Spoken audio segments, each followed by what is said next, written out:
Ben, wonderful to have you on the podcast. Thank you for joining. We've known each other in various guises for maybe 15, 20 years, and you've had various guises from Financier to Rewilder to conservationist. Can you start by just talking through your personal journey and what's bred your passion for the thing that you now do and champion so publicly and so well? Yeah, thanks so much for having me on, Anand.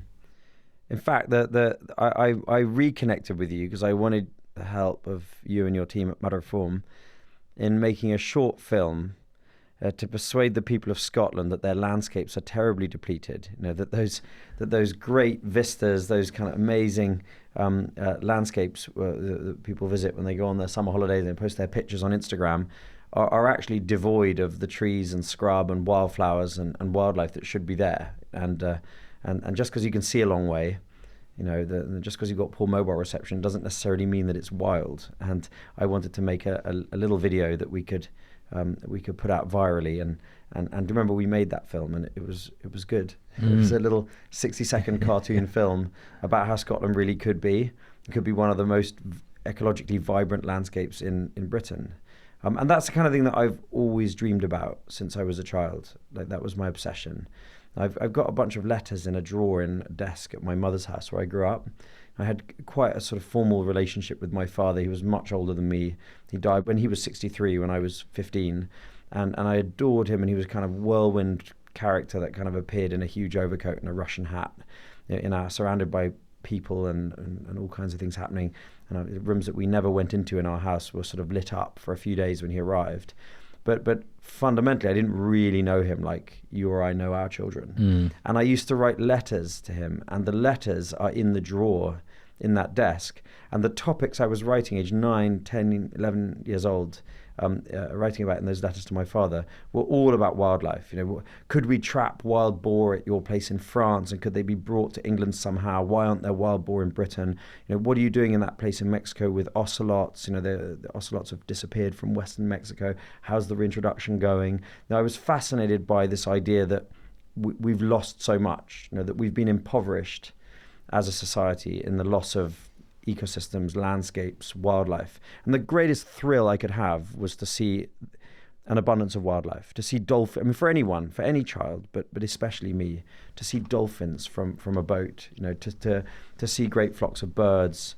You know, I spent my childhood in the garden where I grew up in Richmond, West London, putting up bird boxes and putting out bird feeders and trying to dig out ponds that never worked because it's sandy soil in the west of London. And I just was mesmerized by nature and by wildlife. And I think all children are. I think in some people that love of the non-human world falls dormant as they grow into adult life. In my case, it remained front and center.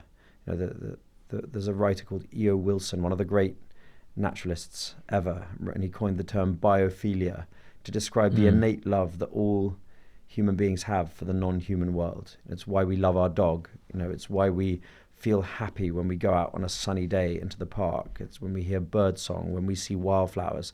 There is a love that is there, and he writes beautifully about how even in those where the biophilia seems to be dormant, you know, the longing is still there. You know, they still want a beachfront hotel room. They still want to crowd into the park when the sun comes out. They still will pay twice for an apartment that overlooks the park versus one that doesn't.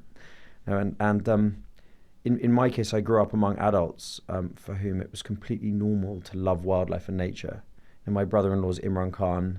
After my father died, he was the sort of alpha male inspiration in my life. My older sister's husband, and he was passionately in love with nature. And I remember walking with him, and he'd say, "Oh, thank Allah for the gift of fragrance," or, you know, "Stop talking for a moment and just listen to the bird song, listen to this beautiful world we live in." And my brother Zach, of course, who was later environment minister and now works with the Bezos Earth Fund, it was a huge influence on me. So I grew up surrounded by adults who love nature, and this has colored my entire life, and a love of nature and wildlife. When was it that you revisited the childish fascination with wildlife and brought it into your business life? Your working life, I should say. my father was a businessman and a tycoon, and he died when I was a teenager and left me with a sense of responsibility to kind of somehow emulate his success, to be a businessman. And I remember the things that made him proud. Well, when I went out on the golf course looking for birds and wildlife, I would always come back with pockets full or bags full of lost golf balls, and I would polish them up and package them up in boxes that we reclaimed from the bins on each tee. And we put a little bell on the gate at the end of my mother's garden where I grew up, and it was on the fourth, or the green of the fourth hole on the private golf course, and the little bell would ring when someone saw the golf balls positioned in their boxes on a table, and I'd tear over in my shorts and sell the boxes of golf balls. I made quite a lot of money doing this over years. My whole childhood I spent dealing golf balls. So he loved that and wanted me to be commercial.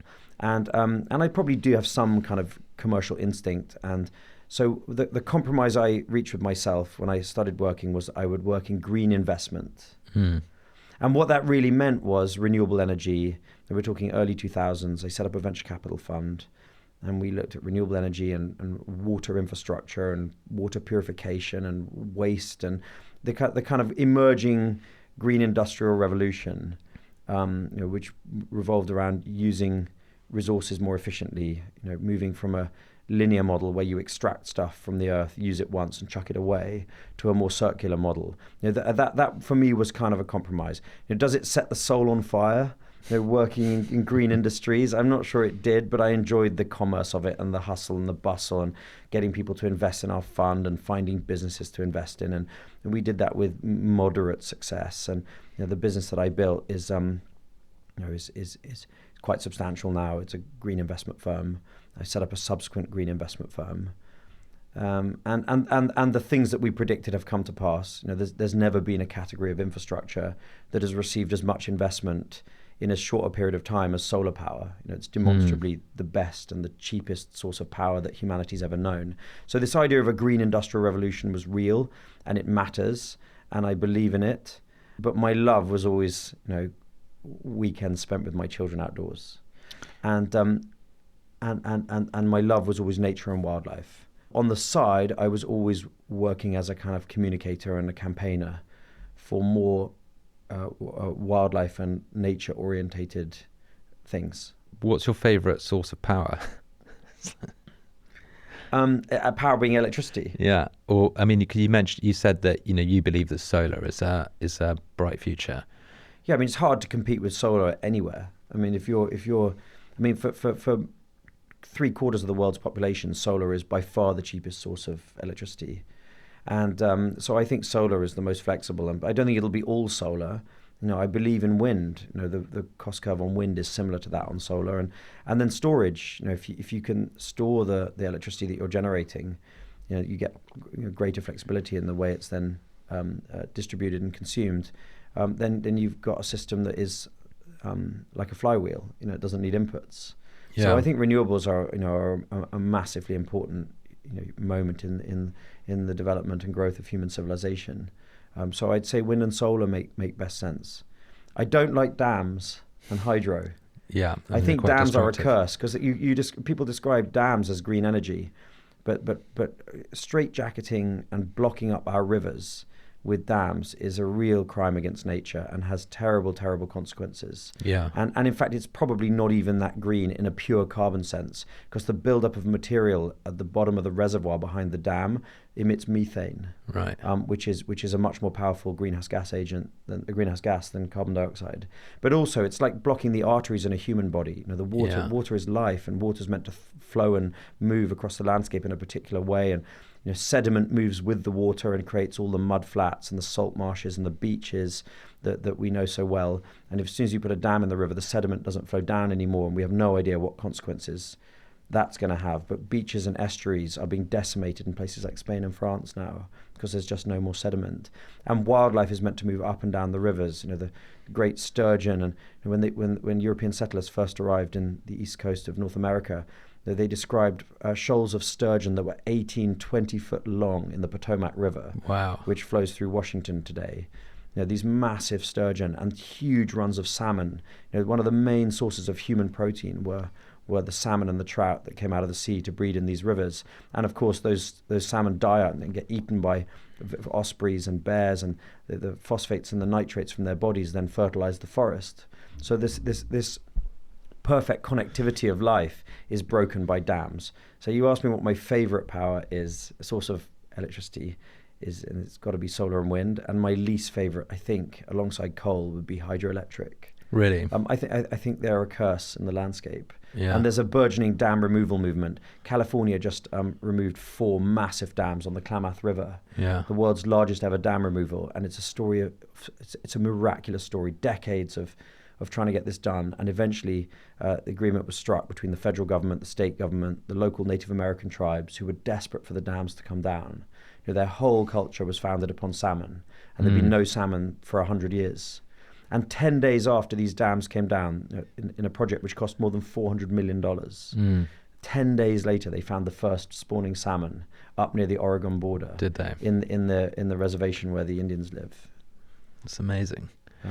I kind of agree. I actually read a really good book called There Are Rivers in the Sky when I was on holiday, which is an amazing commentary on the memory of water, and it looks at sort of the Tigris over the ages, and it plots 4 stories that run in parallel that all follow the sort of river. I mean, it's a really book worth reading. And the Tigris and the Euphrates meet in southern Iraq, and form a wetland which is known as the Mesopotamian Marshes, probably 15,000 square kilometers in extent during the flooded season.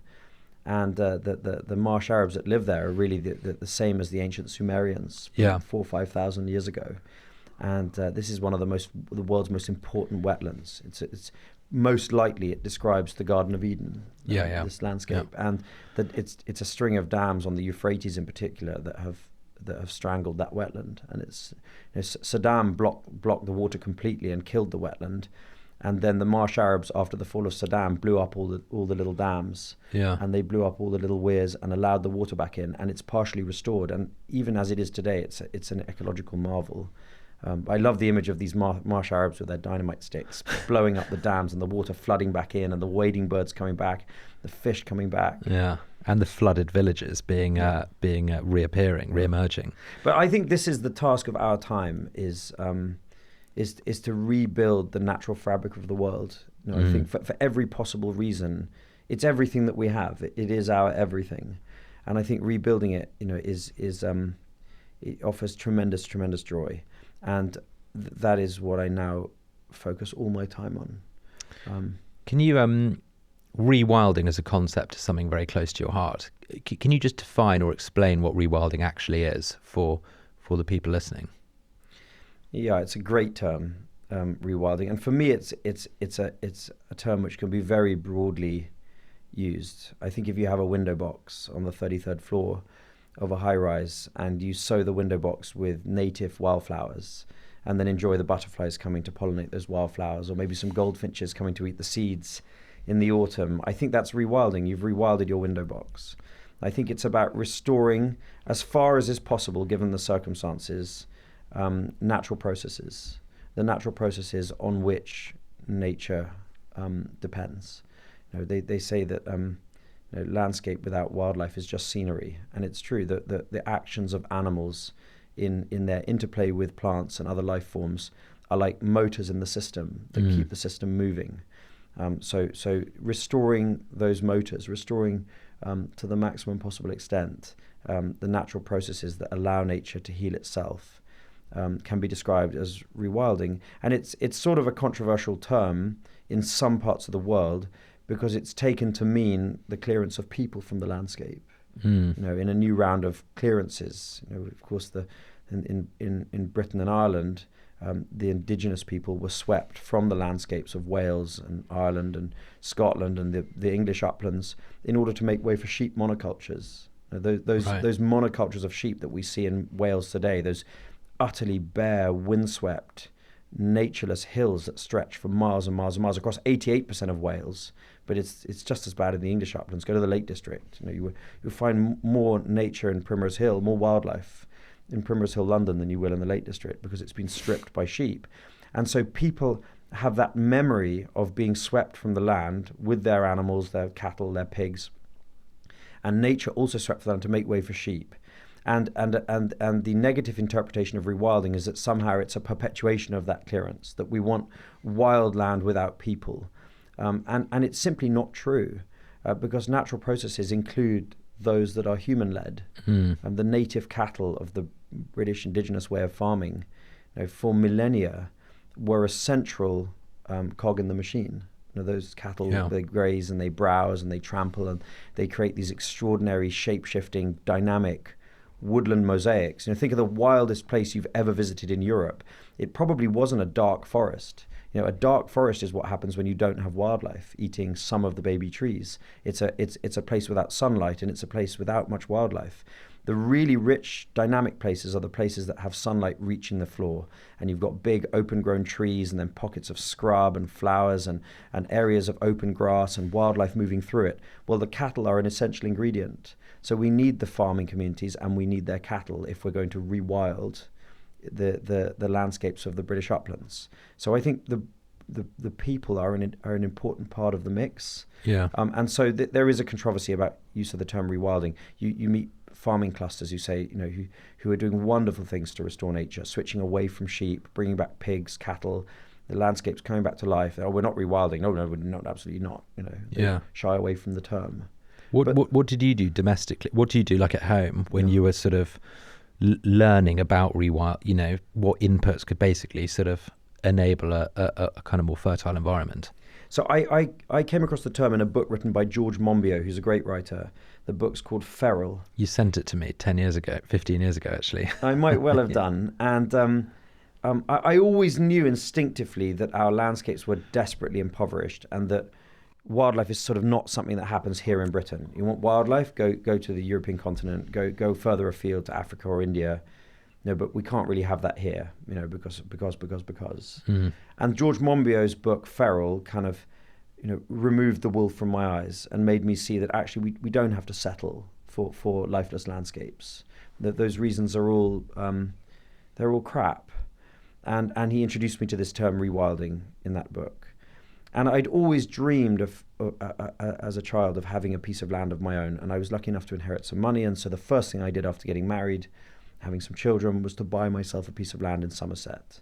And it was a pretty knackered former dairy farm, that very traditional English lattice work of suspiciously neon green fields and neatly cropped hedges and a few crows and not much wildlife, albeit the previous owners had been lovely people and quite sensitive. So the patch that I bought was much better than the surrounding landscape.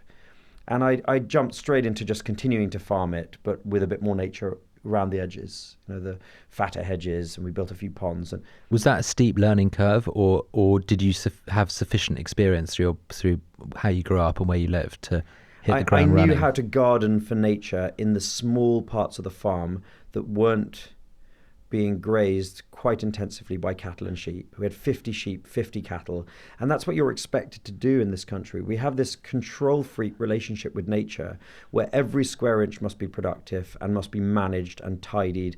And the solution to everything in Britain is to kill stuff, flail stuff, drain it, ditch it, dredge it, and control it. We have a relationship with nature which is about extraction and subjugation. And it's difficult to stand up against that, especially if you're in your 20s and you're an outsider and the neighbors expect that you farm and the land agent who advises you expects that you farm. And we all know people who've been lucky enough to inherit or buy a few hundred acres somewhere, and it's low-grade farmland like mine in Somerset. We're grade 5 out of 5, so the lowest category of farmland. Okay. Just to give a moment of context, 85% of the food produced in this country comes from just 20% of the land, which is the grade 1 and 2 farmland, mostly in East Anglia. Right. The least productive 20% of the land, according to the National Food Strategy Report 2021, produces less than 1% of the food. So the idea that I was making any impact whatsoever on national food security was nonsense. And I spent all my time in the little corners of the farm where we had built a pond or where we'd let some trees grow or whatever. And then we had a disaster in July 2019. So my oldest daughter, Iris, was killed in an accident on the farm. So messing around on a Polaris farm vehicle, a kind of a 6-seater thing with a truck bed at the back that we drive stuff around, and we take the family off on picnics, and stockmen would use to round up the cows, and a slow, heavy, black thing.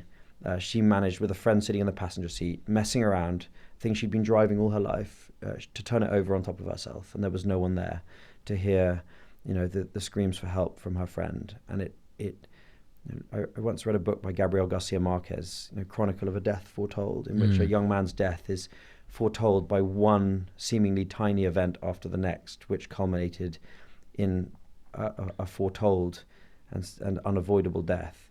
And this was the case here, where one thing after the next could have been just slightly different and she'd have been fine, but it fell perfectly across her neck and she died. And the darkness descended like nothing I'd ever known. Anyone who's lost someone close, and especially a child, will know that it's the first thought that hits you is, how do I survive this? How do I go on living? And if you have other children, I had a young wife and people who depend upon me, that was not going to be a choice. And I found myself in a state of surprise in those early days to find the world still beautiful. I thought, how do I live? How do I ever find any joy or any light in anything ever again? And yet there were just moments in the darkness where the light shone through, and those were moments when I was holding a cup of tea and the birds were gathering around, or thank God it was summer. I discovered that if I went off on my own and swam in the pond on the bend of a river at the bottom of the valley, that I would just for a moment feel better. I'd curl into a ball and sink as deep as I could.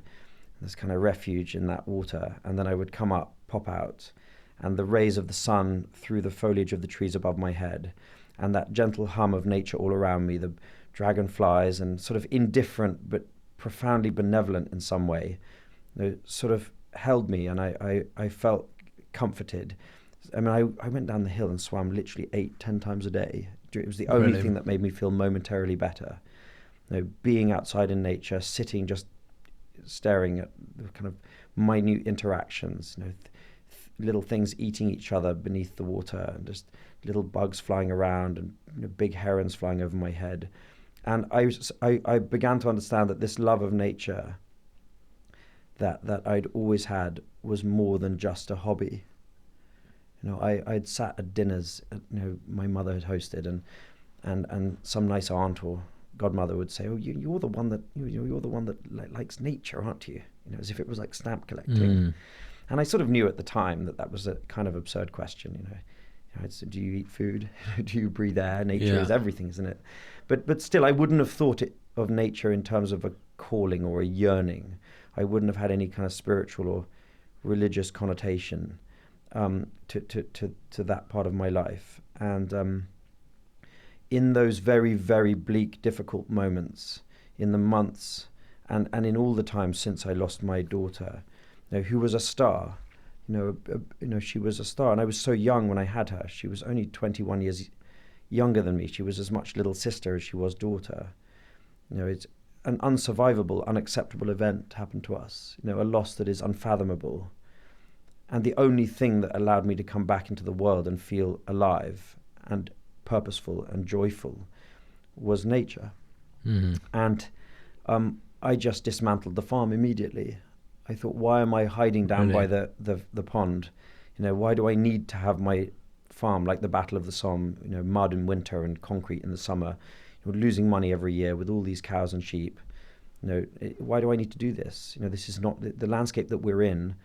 Was only farmed this way for the last 100 years. These were manorial wastes, royal hunting chase land, Selwood Forest. It was a landscape that was for people to access, to cut turf and collect honey and collect fruit and nuts and run their cattle and their pigs. It was like common land that was stolen from the people in a series of enclosures acts in the early 19th century. It was not deemed fit for farming, so why do we need to farm it in this way? So I dismantled the farm, and we got a tractor in, and we ripped out barbed wire fencing and opened up gaps in the hedges and ripped out field drains and filled in ditches and built ponds and just let nature reclaim it. And that was the source of all my solace during that time. And I now have 6 neighbors doing the same. Do you? So we have several thousand acres now of wild woodland pasture mosaics re-emerging, and you can just about make out the old field shapes. And beavers have moved back into the valley and have built strings of dams along the little streams and creeks that look like Japanese rice terraces, and the light floods in where they've felled trees in order to derive building material from their trunks, and the land is just awash with the colour of wildflowers, and we have hockey stick recovery and 16,000% increase in amphibians in just a few years, 6 years. And it's a love letter to my Iris, really, because she would have loved what's happening at our place in Somerset. And it's given me more joy than anything I've done in my life, rebuilding nature there. And we even have some cows back now, because they are a keystone species. Yeah. So we have some old English longhorns, free roaming, eat what they want, sleep where they want, go where they want. Thank you for sharing that. It's really moving context. What is luxury to you today? For me, the ultimate luxury is to have space of my own from wider society with the people I love most. I love a commune. My place in Somerset is like a little commune, and I'll be extended family there, siblings and nieces and nephews and closest friends and my children, in my perfect world for a few days or longer, living together, eating together, playing and walking together, cooking together, eating delicious food. So much the better if the food has come from our own productivity there. We still have a very productive market garden that provides all the fruit and veg for my wife Jemima's restaurant in London. We harvest wild deer. I'm not much of a hunter myself, but there's a man with a big moustache called Derek who humanely comes and takes deer off the land, and in the absence of wolves, that's a necessary thing. So for me, luxury is family, community, space, time spent in nature, delicious food, and I think therefore when it comes to travel, it's quite hard to find those ingredients. So I think there is a market opportunity in creating those kind of experiences for people in a travel sense. Where can I go and wake up and have fresh coffee round a fire outside whilst listening to chickens crowing on a nearby farmyard, and know that I'm going to see eagles swooping above my head, and I might get the chance to swim in a pond or a lake or a river. Where's a rural retreat in the hills, of kind of central Japan, or I think that those kind of visceral experiences surrounded by family, for me are the ultimate luxury. And some brands make an attempt at providing those things. Yeah. Funnily enough, Fred, actually, who runs Matter of Form with me, has just come back from Wildland in Scotland, which is I don't know if you know it, but it's a. So I know Anders Poulsen and his wife Anna very well, and of course they suffered a terrible tragedy just a few months before I did. They're close friends of mine, and he has been a rewilding pioneer at huge scale and building an ecotourism model around it. And for me, that's real luxury, to go and stay in one of those lodges and wake up in a truly wild landscape and eating delicious food off that land. That's luxury. And I love products that last. Things that are made from really good quality materials. A really good jacket that I imagine I might still be wearing in 30 or 40 years. My father's suits from the 1950s, made by a tailor called Caracciani in Milan. They're still there. They don't fit me. He was bigger than me, but my brother wears them. I think my sons will most likely wear them. They're things that last forever. His shoes, made by Lob, which were handmade, and he wore them for decades. They're immaculate. So I think things made from good materials, for which you feel grateful and which last forever, that is tremendous luxury. And people forget about the sustainability of durability often. Yeah.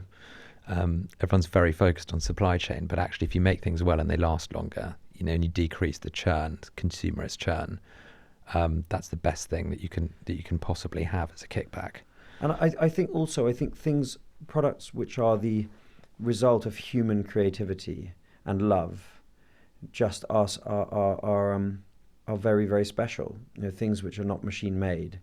I think the reason why we love nature is because it's a physical manifestation of something beyond, some greater mystery, which is better described in music or in silence than in words. And I think we're drawn to it, especially in times of need, because of that. And I think that human creativity is an upwelling from the same place, be it music, or be it art, or be it the cobbler who made with love my father's shoes. They're beautiful things. Or the tailor that made those suits. Or my wife Jemima collecting stuff from the vegetable garden and making a delicious lunch, a kind of a beautiful temporal piece of art that just fantastic, which then gets eaten and devoured and disappears no sooner than she's made it.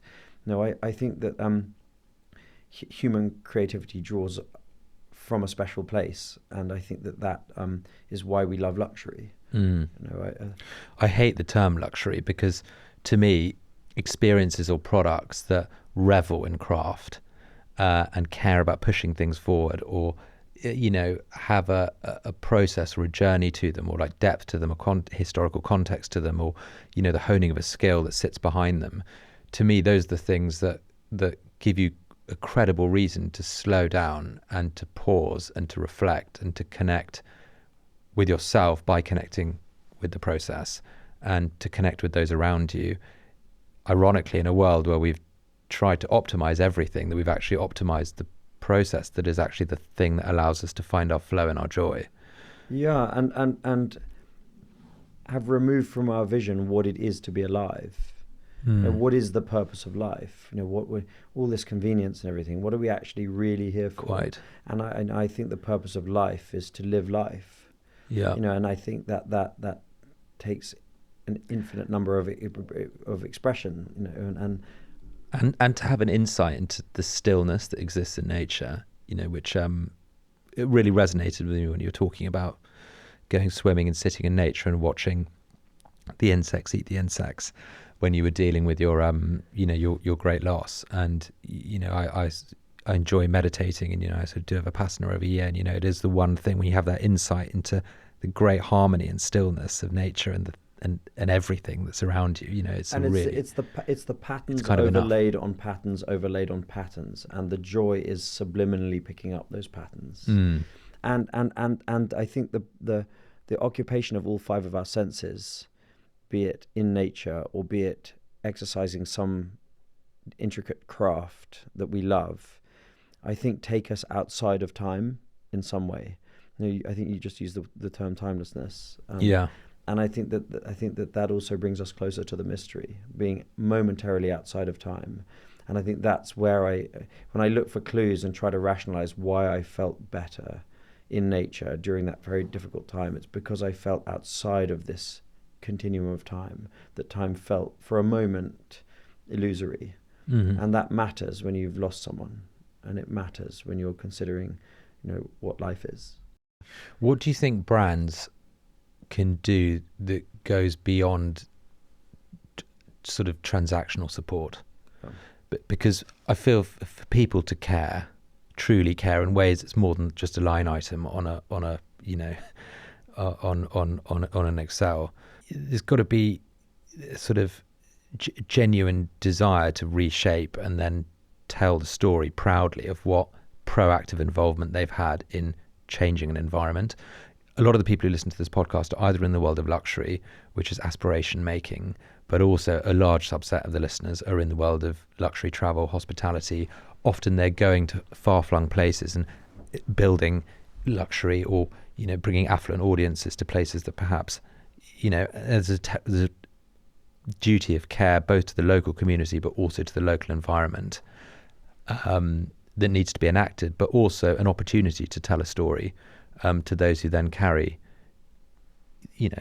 enough gravity to help do something about issues that exist in those local environments. I can't remember who it was that said that good brands don't have customers, they have fans. And that really resonates with me because there are things that I buy from companies that I love and I'm loyal to.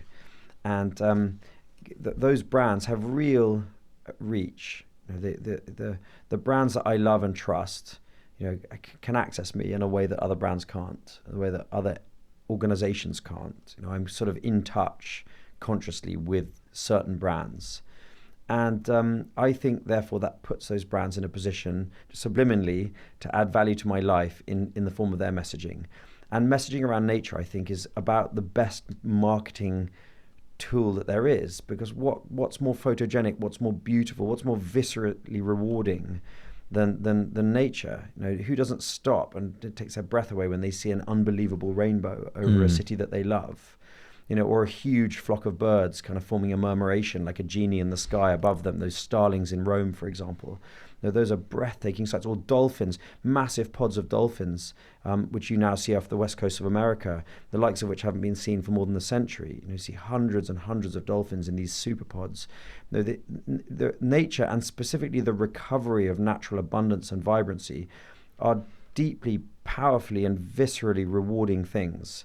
And so I think that brands can engage with those things in an authentic way, and can produce some amazing messaging for their loyal customers in the process. And I'm certainly more drawn to brands that seem to me to be aligned with my values around nature, and that play to my love of nature. So I think companies can engage in a number of different ways through their supply chains. They can avoid the harm that their supply chain does, and work to move their business to a more circular approach, and just be more respectful of the resources that they use and the way that they extract and use those things.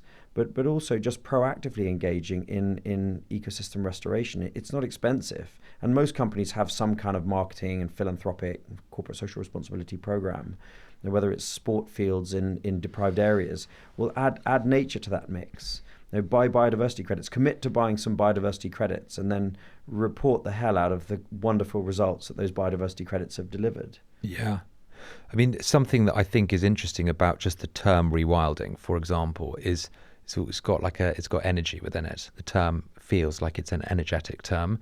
It feels proactive and not perhaps as defensive and back foot and losing battle as sustainability can sometimes feel when companies talk about it. And, what you just described is visceral and exciting, and it's about the raw attitude of nature and life, and things that, you have to be deeply numb to not feel something around. Yeah, I've heard it said that the environmental movement kind of has flipped that famous quote by Martin Luther King on its head, and the environmental movement has a nightmare it wants to tell you about, and we must fight to stop the nightmare. And thank God that there are lots of people out there devoting their lives to stopping the nightmare. But rewilding is the exact opposite. It paints a picture of a much better, wilder, richer, more fulfilling future. And I think that's why it's such an appealing notion for people. And nature is this unending force. Stop managing. If you have a garden, just stop managing it for a while and see what happens. Just be overrun with wildness. Look next time you walk down an urban street, look at all the little plants and weeds coming up through the pavement. Nature wants to recover, and so rewilding is about harnessing that power of nature. I think people forget. I think that story of rebirth is not told enough, and hence it can feel like a losing battle. Yeah, I know, it's true. That's why I've set up a podcast called Rewilding the World, to tell these stories of rebirth and renewal, because some of the stories are just extraordinary. I mean, take the Golden Steppes of Kazakhstan, the Altan Dala, an area the size of Germany, in which wildlife was machine gunned out of existence under the USSR, and the land for a brief time was converted to failed industrial farms. Well, the Golden Steppe is recovering, and the 50,000 Saiga antelope in the year 1995 are now 3 million. They've reintroduced wild asses, the ancestor of wild donkeys, of domestic donkeys. There are camels and leopards and wolves and all kinds of wildlife coming back on this vast plain. It's like a Central Asian Serengeti. The stories of restoration happening or the eastern side of North America. In 1900, from North Florida up to Quebec, the whole of the eastern seaboard up through New England was only 20% forest cover. It's now 75%. Really? There is rewilding happening all over the place. And I think companies can grab it and help it by restoring natural processes, by giving money through the purchase of biodiversity credits, for example, or by integrating restoration activities in their business model. And I think they can derive massive mileage from it, because this is really joyful stuff. Mm. What led you then to set up the Conservation Collective? So we've set up this Conservation Collective, which has 21 locally focused environment foundations around the world. the Mallorca Environment Foundation, Cyprus Environment Foundation, Barbados, the Lamu coast of Kenya. They're all over the place. We're launching this quarter in Antigua and Barbuda, in Avon and the Cotswolds in England, in Mauritius. And each one has its local base of supporters, and they may support with money or time or whatever. Local businesses get involved. And the first one we set up is now giving out $1 million a year on one island. Yeah. And the whole network has raised and distributed approaching £20 million since 2020, since Iris died.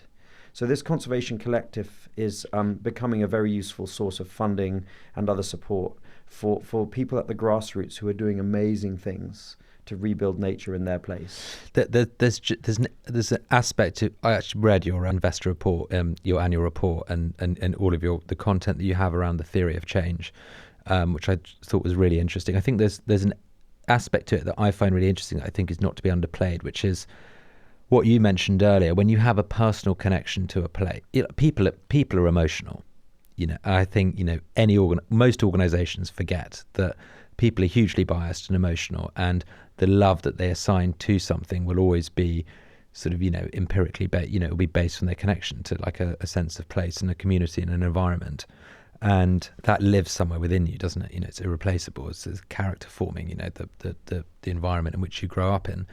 And, I think it's interesting how you empower people who do have a connection to that local environment to do things, and the relationship between how you provide the funding, but then how you empower those on the ground to design the initiatives and roll them out.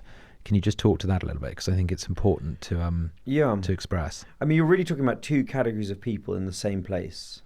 You've got those who have resources or time or some other ability to add value and to add fuel to local initiatives, but they don't really know how or who to partner with. And then you have another category of people who are those at the grassroots doing amazing things. It might be a marine biologist in Cyprus who's devoted her life to studying and loving monk seals, critically endangered Mediterranean monk seals, and she knows how to restore monk seals in Cyprus, but she has a full-time job and no resources. And if you go to someone like that and say, we're gonna provide you with financial support and also other support in the form of introductions and connections and just be a group of cheerleaders around you, in order for you to take time off work and complete the study that you need to complete and take it to politicians and go on the local TV channels and get Cyprus to become proud of its monk seals and get Cyprus government to make an investment in what needs doing to restore monk seals. That is a very, very powerful combination. Now, and often they don't need much to turbocharge their work. And these people are everywhere. In every geography, in every town, in every community, there are people who are trying to rid the community of single-use plastics, or to clean up a wetland, or to restore a particular species, or to bring together local farm clusters to eliminate the use of agricultural chemicals. In Minorca, for example, the island has a particular substructure that is permeable to agricultural chemicals. Right. And as a result, modern agriculture has poisoned the water supply. So you can only drink bottled water in Minorca. Really? And the agricultural chemicals are poisoning the surrounding marine environment. And there is one enlightened farmer who the Minorca Environment Foundation is supporting in bringing together an island-wide cluster of farmers who are going organic and helping identify the obstacles, both cultural and economic and practical as well, and helping them to transition away from chemical farming on their land. Now, this is the kind of person that if you can empower them with a bit of funding and with other kinds of support, and miracles happen. So the Conservation Collective is about raising money in a bunch of places for redistributing to the most effective local initiatives of that kind. Yeah. And it really is powerful. It's the two holy grails of the environment movement. Number one, how do you get more money? Because most people don't give to environmental work. No, 95. Well, I think there's a framing problem with that a lot of the time. How do you take an issue or a theme and turn it into something people care about? And I don't think it's often a case of how you position and market something. Yes. Almost. Yeah. Localizing the problem and its solutions has been our way of bringing it closer to the people whose support we want to secure. So you go to some a wealthy Cypriot businessman and talk to them about the Amazon rainforest, and it's just on a long list of other things that they're being spoken to about. But talk to them about monk seals in Cyprus and the island of their birth, and an opportunity for them to play a part in rebuilding nature in that place that they love. And suddenly the whole family's there, and at the dinners and coughing up some money and volunteering and so on. So we're building a movement that is finding new funding for environmental work. And the second holy grail is getting that money to the grassroots, because it's often very small groups of individuals in a particular place that are best placed to deliver meaningful change. And as these things grow, these local foundations, then local companies get involved. And we've got partnerships with Hublot watches and with Depeche Mode, the band, who gave us $1.8 million for dissemination through our network of local foundations on the topic of single-use plastics. And we got funding from Coldplay and from Edmiston Boats, and a whole bunch of different companies and brands have started to. So the Norwegian Retailers Association gave €500,000 to our foundation in Sri Lanka. To work on mangroves there. So it's growing a philanthropic movement, and philanthropy really does play an important part in all of this. But I think a much bigger question is, how do we get society, corporations, government, society, to value in practical economic terms what nature does for us? I get George Monbiot's philosophical argument that nature is beyond valuing. How do you value friendship? How do you value love? How do you value the solace that I felt in nature in Somerset during the darkest weeks and months of my life? Those things are incalculably valuable or beyond value. But that being said, we have been valuing in money terms what nature does for us. We've been valuing it at zero in all economic decision-making, industrial decision-making. And so I think we need to start valuing nature for what it does for us. So if you've got a community on the edge of Dartmoor that floods every winter and their lives are made a misery every time it rains, and if you rewild the hillsides above them on Dartmoor, and so the flooding stops, well, there is an economic value that can be calculated to that natural flood mitigation service that nature's providing. Similarly, that new sponge that you've built, that new wild ecosystem that collects water and holds it back, is providing that community and others with clean water. Again, that's something that has a value. We know what it costs to clean water and provide it to people's homes. And so there is a growing movement around the world to value nature in a rational economic sense.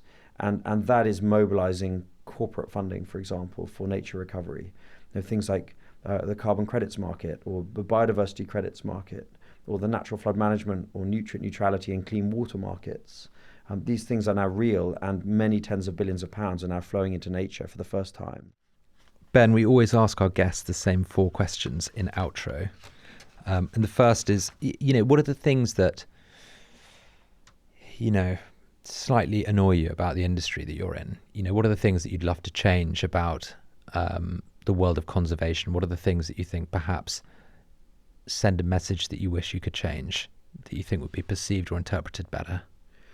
Conservation is full of scientist bureaucrats who are overwhelmed with caution, and they have very rigid ideas of what should be and what was once and how to go about putting things right, and their ambitions are limited by that, and they seek to limit the ambitions of others. So the greatest opponents, for example, to the return of beavers to Italy, which may not have been done by the book with particularly careful planning. The beavers may have been tipped out of a van onto the Tiber and other major Italian rivers without much thought, but it's been a blinding success, and beavers are ecological engineers like no other, and it's a triumph. And yet there is a bitter faction within conservation that resents how it was done. So I think the small-mindedness of conservation scientists is an issue. Purity of process as opposed to just practically what's going to work and ultimately make a positive difference. Yes, and aversion to any kind of risk-taking. Yeah. I suppose linked slightly to that, what concerns you most about the world that we're leaving our kids? The loss of natural abundance. We use the term biodiversity a lot, which describes the number of different species in a particular ecosystem. And the world is waking up to the importance of biodiversity, and we are protecting a lot of species that would otherwise disappear. But what we don't talk enough about is bioabundance, that thing of seeing a massive cloud darkening flock of birds or fish leaping in all directions when a boat plows through an estuary.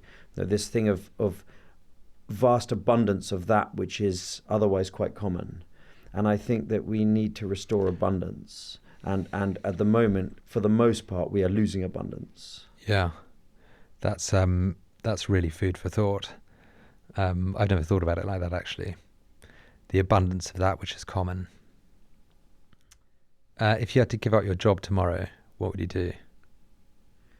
I'd like to spend more time doing physical work outdoors in my happy place, which is Canwood in Somerset. My favourite way to spend an afternoon is to build a fire, put some deck chairs around it, boil some coffee, have my kids playing around, have a few of my family members, my wife or whoever are there with me, and those that are feeling energetic enough to join me in cutting brush and kind of woodland gardening and fulfilling the role of a beaver or a bison in the woods. Because some of the ecosystems that we're creating there have been established by us. We did plant some trees in the early days, and those need thinning and opening, and just interacting with the natural world could be a much bigger part of my life if I didn't have a job. Yeah.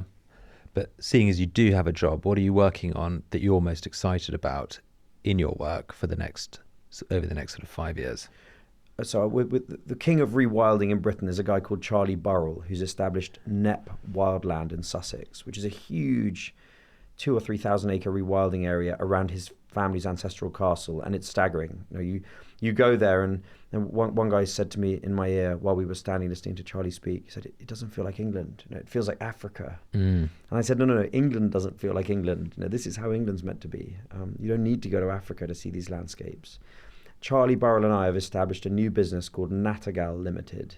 Nattergal, we've drawn inspiration from the Hans Christian Andersen stories of nightingales and renewal.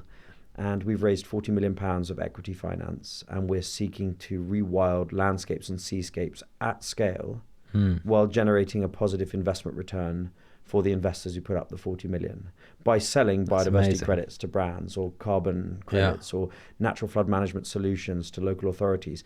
The idea being that if we can make nature recovery an investable infrastructure asset class, then large investors will start to invest in nature in the same way that they invest in solar or student accommodation or care homes or roads or bridges, the other things that we need in society. Just as an ancillary question, how do you think this country fare when it comes to some of the things that you've been talking about versus other countries in Europe and globally? So we're probably one of the most intensively managed, highly developed, densely populated countries on the planet, certainly in Europe. Every square inch has been dominated by humanity. So if we can rewild here in a way that doesn't sweep people from the land, but in a way that delivers a diversity of income streams and breathes new life back into communities and societies, especially in our remoter landscapes, then I think it can be done anywhere. And we don't manufacture in this country stuff like we used to, but we do still export ideas. We're a country that if you go and work in Abu Dhabi and want to put your kids in school there, you'll put them into some kind of joint venture with an English private school. If you look at the statute books of Pakistan, you'll find great chunks have just been copied and pasted from the British statute books. We are exporters of know-how and ideas. And if we can show how equitably and economically to rewild landscapes in a way that benefits all of society, then the world will follow. So I think we're doing something very useful in this country. And the most important change was that made by Michael Gove with my help when I was on the board of DEFRA, which is to link all subsidies for landowners and farmers with stewardship and restoration of nature. We're the only rich world country that no longer provides unconditional subsidies to farming. The subsidies are all now pegged to some kind of delivery of public goods. Really? And that's changing everything. You take the train out of any station, go north, south, east, west in England, because Scotland, Wales and Northern Ireland haven't yet followed, and you'll see change. You'll see more flowers, you'll see more birds, you'll see rougher edges, fatter hedges, more ponds, and that's because the subsidies are now contingent upon farmers and landowners doing those things. So there is a lot of change happening in this country, and I think we're laying down a template that other countries can follow. what would your advice be to brands when thinking about sustainability? Find a way to participate in this big moment in human history, which is the moment of nature restoration.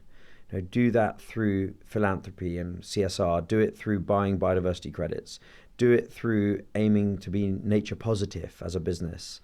Bring your staff on the journey. Provide opportunities for your loyal customers and your other staff and stakeholders to participate in the recovery of nature. Be at the front and center of this movement, because it's one of the most exciting things happening in the world today, and it will bring you great joy individually and collectively, and it will add tremendous value to your brand and your company. Ben, we'll put a link to your podcast in the description for this podcast, which is fascinating. But that aside, can you bring to life how brands can work with you? What are the different, make it easy for the people listening to think about how they could sort of collaborate and work with the Conservation Collective, what that might look like? So I think there's two things that I would want to talk to luxury brands about. On the one hand, there is this growing network of locally focused environment foundations under the umbrella of the Conservation Collective that is supporting some really special and exciting projects across, so far, 21 geographies. So collaborations with brands make a lot of sense for those foundations individually and for the Conservation Collective itself. And those can take all kinds of shapes and forms, but exploring those ideas as a kind of corporate philanthropy and corporate marketing, I think would be really good. And then I have this new venture, Nattergal Limited, with Charlie Burrell and others, where we're restoring ecosystems at scale. We've already bought 3 pieces of land, which are, for those who know New York, they're sort of each one between the size of 1 and 2 Central Parks. And on those pieces of land, we are restoring vibrant, dynamic nature governed by natural processes, all within reach of London. And we will be generating biodiversity credits. In other words, we'll be measuring the biodiversity recovery and tokenizing that recovery and that uplift in the form of credits, which can then be bought on a voluntary basis by brands. And Meta, for example, or GlaxoSmithKline are big buyers now of biodiversity credits. Yeah. And it's a nascent market, and it's a measurable way to invest in nature recovery.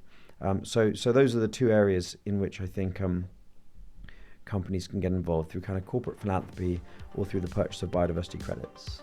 Great. Ben, thank you so much. That was fascinating, educational. Thank you so much for your time. Thank you very much for having me on, Anna. It's been really fun.